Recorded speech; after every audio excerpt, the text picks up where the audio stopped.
يومئذ تحدث أخبارها بأن ربك أوحى لها يومئذ يصدر الناس أشتاتا ليروا أعمالهم. On that day, human beings will be put into different categories, different groups.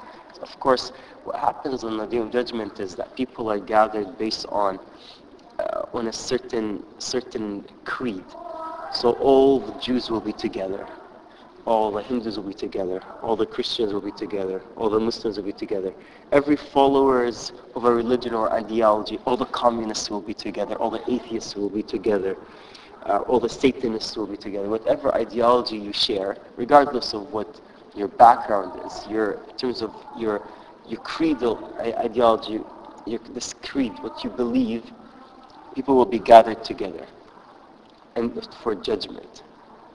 So that, because these people share a certain belief, because they do share a certain belief, and they all hold the same ideology, they all hold the same ideas, so that they'll be judged on these ideas that they upheld themselves. And whatever they worship will be brought forth, and that will be asked to be a witness for them or against them. So for example, you worship the cow, and the cow that you worship will be brought forth, and Allah will ask the cow if the cow told you to worship it or not. And if the cow does not, then you don't have a support, etc. For example. And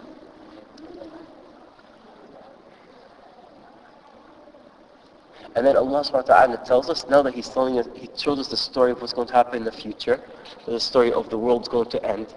There's going to be this big shaking, the world's going to be destroyed, there'll be nothing left. All the treasure of the earth will be uncovered, so whatever is hidden in the earth will be uncovered, so there'll be nothing. Basically the world will be destroyed, and a new world will be created, and people will be resurrected. When people are resurrected, they'll be gathered into groups based on their creed, based on their beliefs, and they will be asked and they will be judged. And then Allah subhanahu wa ta'ala tells us all this, then the end of the chapter changes. And you have to understand something with the Quran uses the same ending for the same topic. As soon as the ending changes, it means the topic changed. Even if you don't understand Arabic, just by seeing the ending change, when you're talking about the rhyme, then you know it's a different topic. Sometimes you have a certain rhyme, ending changes at a verse or two, and then the same rhyme again. So what that's telling us is, here's a story, and God comments on the story in two sentences, the story continues. He gives us a comment. This is an amazing, in terms of literacy, this literal style of the Quran is something that surpasses all literal styles. It's not of the norm. It is not normal. Especially the Arab did not know this. This is not something that was known at that time. Of course, a lot of these styles we adopted later on. We have these writing styles and films and movies, which we have only in this 20th and 21st century that we've developed. This, how a movie is supposed to be made, how a film is made. This is how the Quran delivers its story, because that is what works. And the reason that films become successful is because people who study psychology try to analyze what works and what doesn't. The Quran already did that, which is an indication that the author of the book is the one who knows what human psychology is about and knows the depth of what works for humans, what doesn't. And the only one that can know that is the Creator, because an Arab nomad growing up in Arabia who doesn't know anything about the outside world, what would he know about how people think? Because all he would know is his little inner circle, which doesn't tell you anything. That's a difference. Now, Allah subhanahu wa ta'ala tells us all this, then He returns back and makes a message. Then He says, فَمَنْ يَعْمَلْ مِثْقَالَ ذَرَّةٍ خَيْرًا يَرَى. So whoever does the equivalent of the dharra, you can either understand it as an atom, so an atom's weight, or a dharra is the smallest little tiny little ant. So basically something that is trivial, something that is unimportant, something you can't even see with your eyes. Even the smallest ant, what is it? It looks like a speck of dust. So whoever does the amount of weight of goodness the weight of an atom or the weight of a small little baby, little tiny little ant that you can hardly see, even if they do an action of goodness that is that small, they will see it and will not be lost. So Allah subhanahu wa ta'ala is telling us something that's very important. He is declaring the articles of law in His court. These are the articles of law. He's declaring, not only is He declaring the articles of law, He's also declaring the system of justice that works with Allah subhanahu wa ta'ala. In the life of this world, a person can be really, really good. They commit a small crime, then people tarnish their reputation, people don't like them, and they overlook all the good things. So Allah subhanahu wa ta'ala is telling us, this is the way you humans are. All of you are like that. Every human is like that. Humans are all like this, except for, of course, people who are different, which don't count. And in Arabic, we say that the exception, the minority, people who are so small, we don't count them. Because 1 in a million people has a good heart and is not going to hold one small bad action against you, and will look at this good actions, or maybe they will overlook all the bad actions you do for a small good action you've done to them. It's almost impossible to find a human that's like that. It might exist, but it's very, very, very extremely rare. So Allah subhanahu wa ta'ala is telling us, you as humans are like that. You overlook the good that people do. If they make a small mistake, then they are tarnished in your books. It does not work like that with me.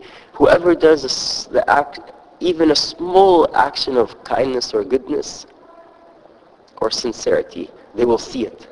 It's not going to be lost. So they will be rewarded for it. وَمَنْ يَعْمَلْ مِثْقَالَ ذَرَّةٍ شَرًّا يَرَهُ. And even if you do a small speck of evil, you will see it. You will be held accountable for it. So the good and the bad. So now this is the way that the surah goes. So it starts off showing us the fragile nature of this world, the instability of this world. This world is going to end one day. Regardless of what power you gain, regardless of what you have, you're going to die. Nations are going to cease to exist. Monuments will decay and fall into disrepair and fall into rot and be covered underground. And whatever is covered underground, cities are hidden. One day they will be unearthed. But so what? Just further declaring our weakness as human beings. And then on top of all of that, we're going to be judged as human beings. We will be judged for everything. And then He makes a statement for us now in the present tense where I'm talking to you right now. We saw what's going to happen in the future. Now let's talk right now. Do good deeds, because the small good deed that you do, you will be rewarded for it. And don't ever undermine the good deeds. So that's basically He's telling you. Don't undermine a good action of kindness or action of goodness. Because it doesn't matter how small it is, God will still reward it He will reward you for it, and He will still appreciate it from you. And don't undermine a small evil. Doesn't matter how small it is. So, this is a white lie or a black lie or whatever. Even if it's a small lie, it's still a lie, and it's still not acceptable. And Allah is going to hold you accountable for it. And even if you steal a penny that's not yours, a penny, which is nothing, Allah will hold you accountable for that penny because it was not yours. So then a Muslim comes to think, yes, some people say, well, stealing is not good, but hey, if you steal $1, it's no big deal. No, it doesn't work like that in Islam. Even if you steal a penny, that penny you will be held accountable for. So that is what the surah is telling us. So we see, in a nutshell, the first point that we received from the surah is the fragility of this world. This world is going to end. We are going to be brought back to life after for the judgment. The second element is that Allah subhanahu wa ta'ala is going to reward us for good and hold us accountable for evil. So don't undermine the good and the evil that you do. And the third point is Allah subhanahu wa ta'ala is declaring His system of judgment in the afterlife. How He's going to judge us, how He's going to treat us in the afterlife. And we see that the earth is going to be a witness against us. So Allah subhanahu wa ta'ala will not be a witness. He will neither witness for you or against you, because He is the judge. It shows you the amount of fairness Allah subhanahu wa ta'ala brings.